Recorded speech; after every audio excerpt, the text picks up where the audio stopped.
Anyway, guys, we're here with the next mayor of New York City. Let's go. Bernie Sanders, Senator, thank you for coming. My pleasure. Thanks for having me. I really appreciate it. In the midst of this so-called comedy civil war, Joe Rogan, Tim Dillon, Andrew Schulz, and many other comedians have been taking endless shit from the media, their fans, and now other comedians, and are suddenly bringing out their liberal sides. I'm not even a Republican. In Schultz's latest guest spot on JRE, Rogan and Schulz were fighting back, saying people are haters and backstabbers and that their peers are just jumping on this anti-Austin thing because it's trendy and they feel like they can because they aren't reaping the same rewards they used to from being friends with Rogan. I think a lot of this is just salvation, to be honest with you.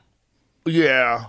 It's like they see an internet trend, and I think that like right now there's this internet trend, oh, the fucking manosphere, blah, blah, blah, blah. And I think I see guys who you were very generous to, like you let your platform, your millions of followers, the biggest show on the planet, help them make tons of money, help them really have success, build their own platforms. And now they see like an internet trend about like the manosphere or whatever. And I see guys like trying to create a little separation. I can't wait for Gavin Newsom to go on Bad Friends. I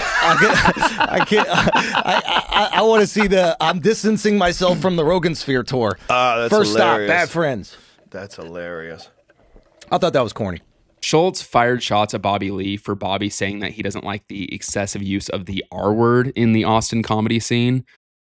Like if I meet you, you know when like you're hanging out with another comedian, he says the N-word around you for the first time? Yeah. I like that. That's a little trust that I'm in the circle. Here we go. Let's talk about this real quick, okay? I'm not with that you guys are doing in Austin. What do you mean? Well, let's be real. I don't like some of the words you guys use freely. Like what? It's like edgelord shit. It's like not all of it. I know, but it's becoming so hacky to me that 100%. People you guys use these words just for the shock factor. 100%. Like, I'm not into it. Again, Schulz says that Bobby is only saying this because it's a trend to hate Austin and is turning his back on Rogan when Rogan has helped him all of these years. Well, Schulz did the same thing with Trump. He has him on, glazes him, but now that it's not popular to support Trump, he's backtracking and saying he's a lifelong Democrat and didn't vote for any of this.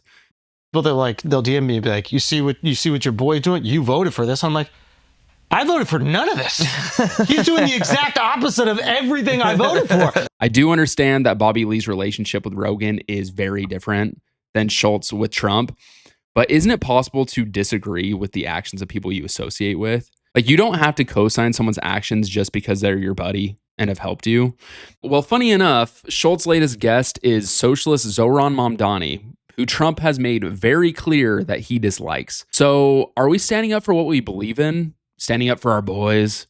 Or are we course correcting to save face? And that same fucking day, Tim Dillon has Bernie Sanders on, which feels pretty convenient because let's not forget, just a few months ago, this same Tim Dillon was cozying up to JD Vance. Had him on the show, grabbed dinner with him multiple times.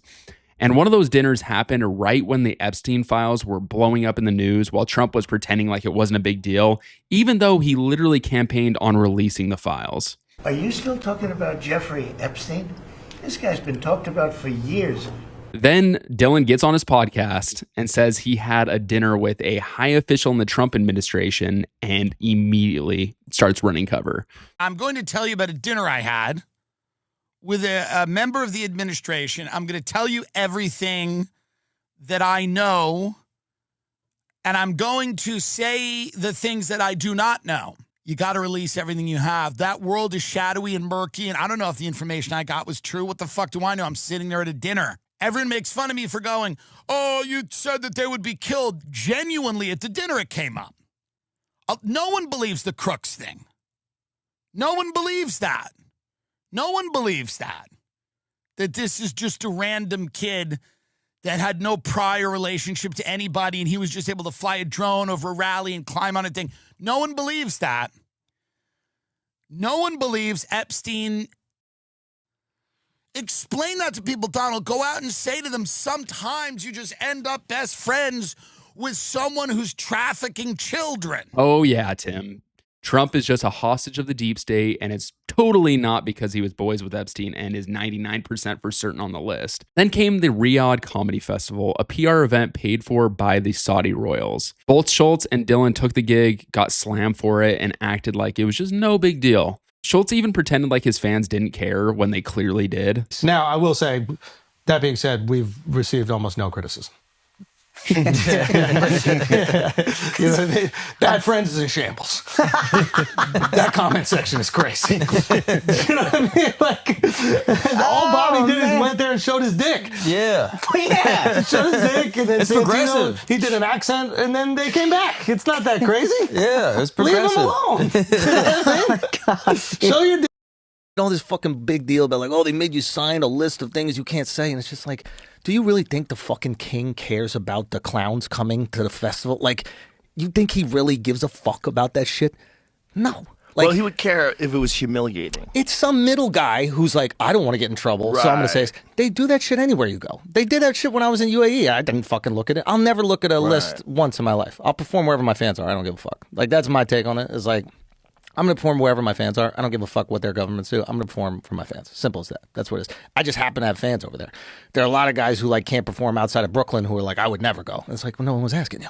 I would take this at face value if Schulz just took a look at his analytics and saw that he had a good chunk of fans from Saudi Arabia and just decided to have a pop-up show. But this was no pop-up show. This was paid by the royals for the royals. And I love how he's just talking tough after the fact. Like, we don't read the rules. Well, ironically enough, Dillon got kicked out of the festival for joking about them having slaves. So this very much proves that Saudi Arabia still polices speech. And right after all of this backlash, they're interviewing socialists and talking class politics. So whether it's fallout from Riyadh or backlash from backing Trump, clearly it got to them. And now they want to give off this appearance that they're centrist, open-minded, hear both sides. But Rogan makes it clear this isn't some type of evolution. One week he's criticizing ICE raids and the firing of Jimmy Kimmel.